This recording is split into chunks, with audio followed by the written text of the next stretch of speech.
everybody, and welcome to our New Year's Day edition of the No BS Zone. For those of you who are new and joining us for the first time and don't know me from a hole in the wall, I'm Bernie Goldberg, and I'm here with my good friend John Daly. John, how you doing today?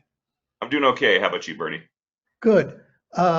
Today, I want to talk about a very important institution in America, the media, and some things that happened in 2024 and what we have to look forward to in the new year. One of the biggest stories, John, of 2024 was President Biden's mental state. He was not doing well in office. On June 2nd of 2024, the Wall Street Journal ran a front page story saying that he was slow. People behind the scenes said he was slow. He was not in control of the situation. And the Wall Street Journal got hammered by the Democratic Party, by the White House, which you'd expect, but they also got hammered by Joe Biden's allies in the mainstream media, okay? On June 27th, about 3 weeks later, there was the presidential debate, and Joe Biden imploded in real time on live television, proving that the Wall Street Journal article was correct. Just a few days ago, the Wall Street Journal again ran a front page story and said Joe Biden hadn't been playing with a full deck since he was sworn in 2020. Now here's the point I want to make, John, and I want to get your take on it. This is a major story, and the mainstream media has shown precious little curiosity about it. I understand that they're not behind the scenes all the time in the White House, but when video was shown of Joe Biden wandering off and into who knows where, they said that the video was taken out of context. The mainstream media did what the Biden administration wanted it to do. It ignored the story, it played it down, it blamed the messenger. I think that's a major, major black mark for the media in 2024. I agree. It should not take maybe we'll call it a mental collapse or what we saw at the presidential debate just months before an election to clue the public in on just how bad our president's mental acuity is. These types of situations are why we're supposed to have a news media, informing the public is their job. Right. And they're just not doing their job to a satisfactory level. Unfortunately, this is, I think there's blame obviously with the Biden administration too. They knew this, they understood this better than anyone. They don't need to come out there and I recently wrote a column where I argued that Biden really should have stepped down, once other people realized how bad off he was. But it's like you said, the media they were very incurious about it. People that spoke out about what they saw, they were,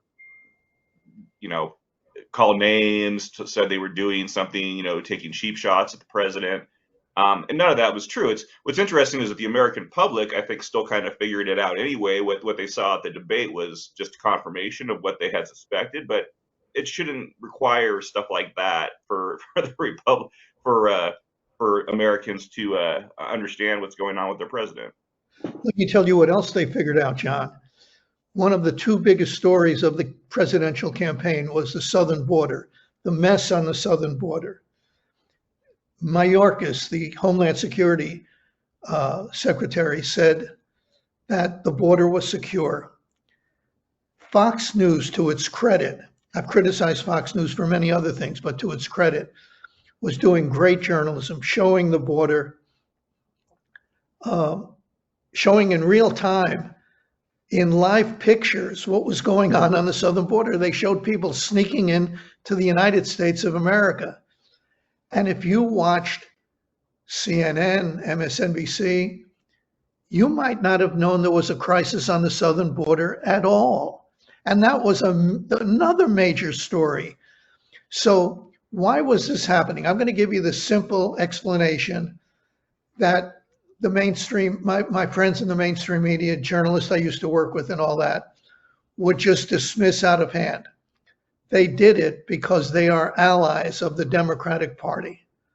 I know that sounds simple. It sounds partisan. It isn't. That's the reason they downplayed President Biden's mental state and downplayed the mess on the southern border, showed no curiosity about either until they had to in the mental acuity issue. When Biden imploded on national TV, they couldn't ignore that any longer. And when the border on the crisis became too great to ignore, then the media joined in, showing pictures of it. It's a disgrace, an absolute disgrace. I agree. I agree, and I think there's actually people have coined a term for it.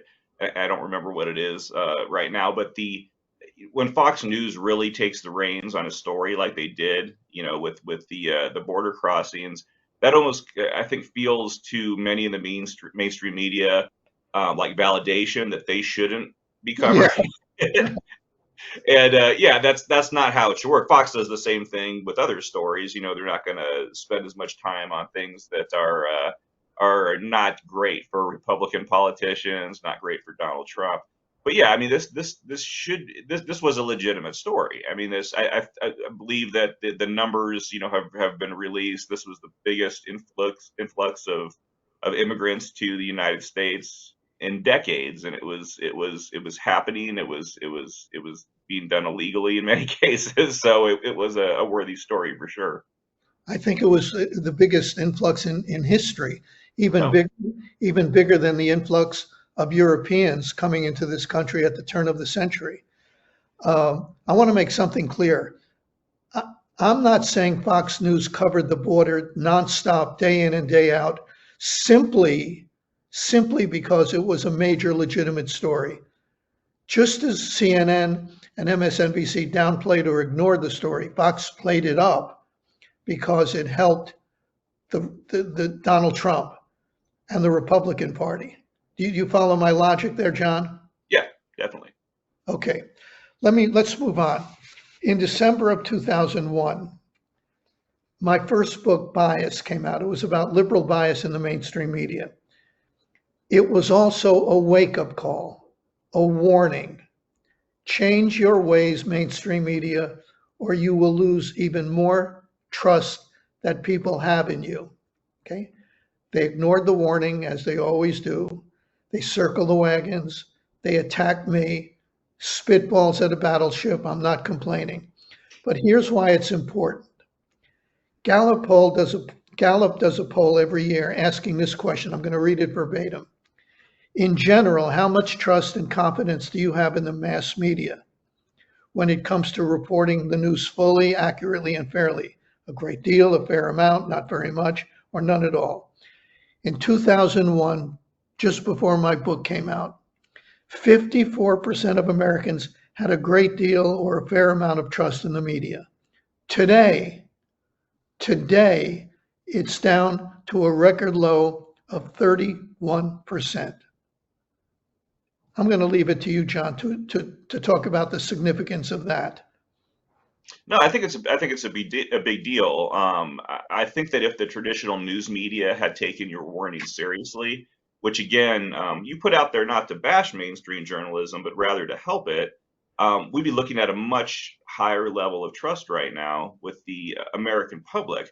What I don't know is if it would have prevented the evolution we've seen of cable news Right. into sort of this partisan entertainment model it has become. Part of me wonders if that was sort of inevitable just based on our entertainment culture. Right. Um, Go ahead. No, I'm just agreeing with you. I Oh, think okay. You know what? Well, I think it's undeniable that the success of Fox News and other right-wing media outlets has long been fueled by liberal media bias and the drawing and people drawing attention to it. People on Fox News. I feel like there are, probably other catalysts that could have been pulled into the same, could have pulled things in the same direction. A good example on the left, I think, was the Iraq War. That's when MSNBC absolutely went off the rails with Keith Olbermann and the other nuts over there, and the network created this very angry, grievance heavy product that both sides have really since emulated. Fox News is much more angry than it was back then. So yeah, I don't know if how that would have affected, our cable news culture. But I think definitely, like the network news and other Right. established news organizations would be in a which would be in much better shape right now. Now, here's the part that fascinates me, and I use fascinate not in a good sense, but in a like, are you kidding me sense. Nothing you say about these people matters to them. They never take any of the criticism seriously. I may have talked about this before or written about it, but if you're making cars and you find out people want SUVs, you build SUVs. If you're building houses for people and you find out they want two-story houses, you build two-story houses. The news media pays no attention to its audience. Now, I don't want the audience calling the shots. I want to make that very clear. But when the audience says, we don't trust you anymore, a little introspection might go a long way. They might look inwards and say, 31% of the American people have a lot of trust in us. 31%. Maybe we're doing something wrong. Instead, they blame you. They say, if you think we have a bias, that proves only one thing. It proves that you're the one who has a bias. You're the one with the problem. And as we talk about it, which will lead us into the next segment, their ratings continue to fall. The trust the American people have in the media continues to fall, and they continue to ignore it. I find their indifference fascinating, and as I say, fascinating not in a good way.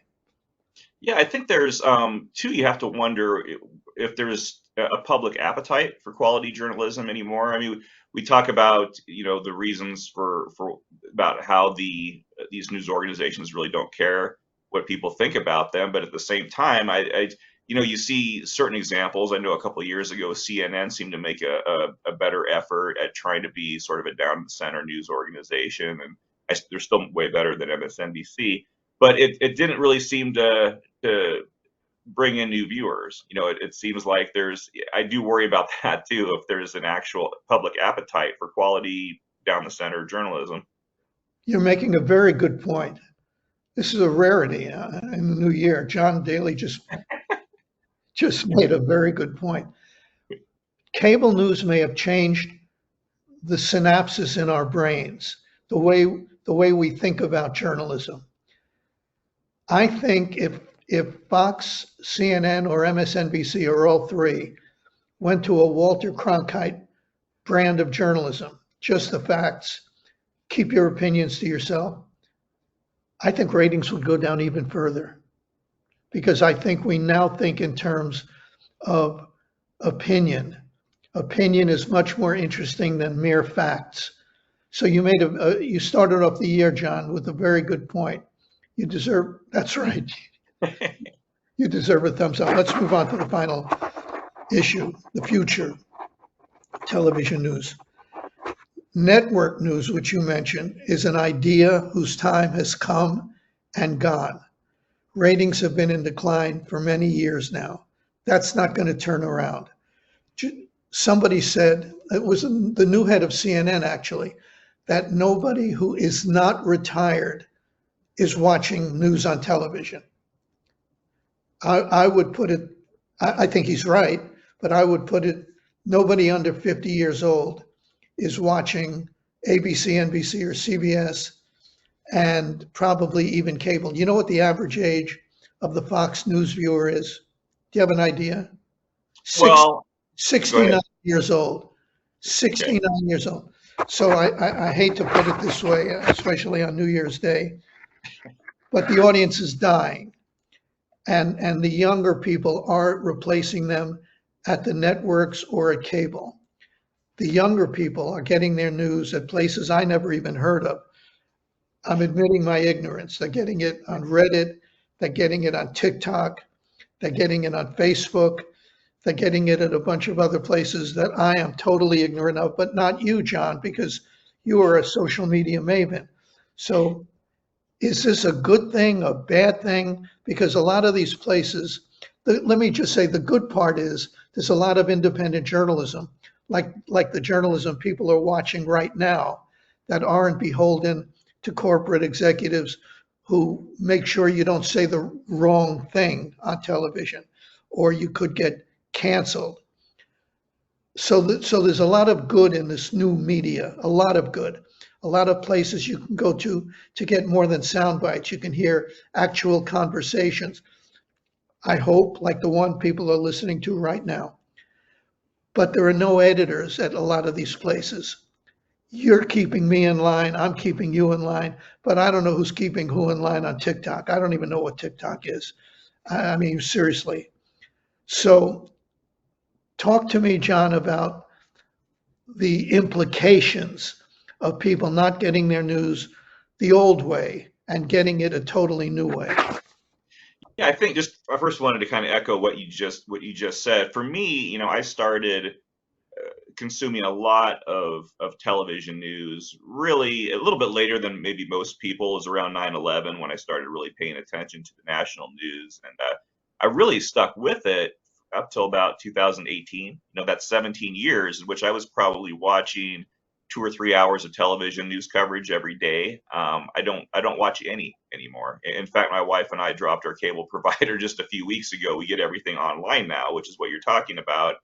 I get my news from news sites that I trust, but a lot of people, as you say, get their news from social media, which I think is not a good idea in most cases. That there is an extraordinary amount of made up stuff on social media, whether we're talking about TikTok, Facebook, X is really bad. So I would actually prefer that serious media institutions get their act together and hang in there. I think a lot of people listening to us probably may not think that way. They probably welcome the death of mainstream journalism, but for the same reason you just brought up accountability, people, newsrooms, editors. I think that is important. I wish the the institutions would get their acts together because I think it really is they should be playing an important role in American society, and because they have really let things go in many ways. This vacuum was created where just about anybody can go out on social media and get a news following, news consumers to watch them and buy into what they say, and I don't think that's a good thing. Well, they don't call it the news business for nothing. They call it the news if it were simply news, right? It's the news business. And the people who run it are not journalists. They are not people who care one bit about journalistic standards. They would argue, in fairness to them, they would say that's not true, but I think it is. I think all they care about are ratings. When I was at CBS News, we cared about ratings, but we didn't talk about ratings, and then we talked about journalism. Cable news changed the whole way we look at things, as I said earlier. And now the people who run it, the business people who run news divisions, news cable operations, they understand that opinion is much more interesting and it sells a lot better than news the way we used to define news. So I'm with you. I haven't stopped watching entirely, but I've watched less. And you know what? I saw a statistic recently. We're not alone. A lot of people have said, I've had enough. It's the political bickering also that they're tired of. Anything a Democrat does, the Republicans have to argue against. Everything a Republican does, the Democrats have to argue against. There's no such thing anymore as loyal opposition. It's simply resistance. And then you have news media reflecting all of this, not arguing against any of this, but reflecting it. Anything Biden or Harris or Schumer does going last year or going forward, Fox News will have to pick apart. Anything Donald Trump does, and I'm keeping an open mind on Donald Trump, I'm giving him a fair shot, even though I know it's going to happen. Anything he does will be met with condemnation by liberals in the media. I'm just tired of it. Let me end this and say something about what's coming up tomorrow on the website. We're starting something brand new, Bernie's Time Machine. And we're going to show old vintage, well, I don't have to say old vintage, vintage implies old, vintage videos and vintage commentary of stuff that happened a long time ago. The first one tomorrow will be about the pilot for the TV show 48 Hours. The segment was, the show was called 48 Hours on Crack Street. It was when crack was a major, major thing, a new thing. And we show a video about that. And there's a piece of information that I write in the lead-in that's a behind-the-scenes piece of information that I haven't shared with anybody until tomorrow. So hope you'll take a look. And you could always weigh in with comments and let us know what you think. And for everybody who's new, thank you. Thank you for joining us. It's much appreciated. And for our regulars, as well as the new folks, Happy New Year, and Happy New Year to you, John.